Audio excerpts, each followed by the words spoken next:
First Nations in the Cowichan Valley are struggling to come to grips with an emerging tragedy.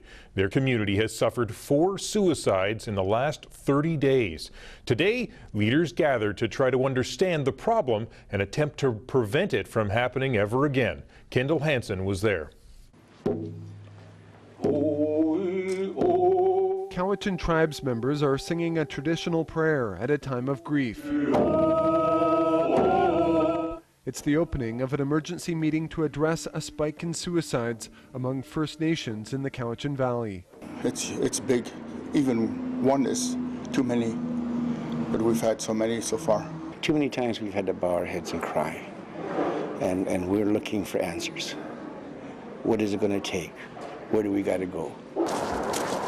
In the past 30 days, there have been 4 people between the ages of 20 and 30 who have taken their own lives.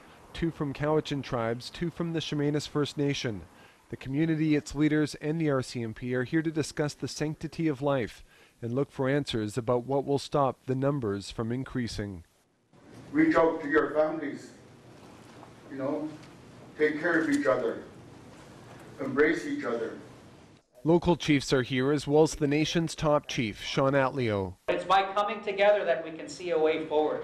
It's by coming together that we can support each other when we're confronted with the reality of the pain that people are feeling at this moment. How do you shift the despair to hope? How do we shift this from the sense of hopelessness to one of optimism? Atleo says suicides are 8 times the national average among First Nations, largely because they are turning the page from the legacy of residential schools, and good education, housing, and more programs are needed. Cowichan Tribes Chief agrees and says there is great need for this meeting. Giving a strong message that they should choose life over, another course, especially when they're dealing with hard issues in their life. A message many of the young people who attended say they will take away, as this community tries to explain just how important each young person and their future lives are to each and everyone around them.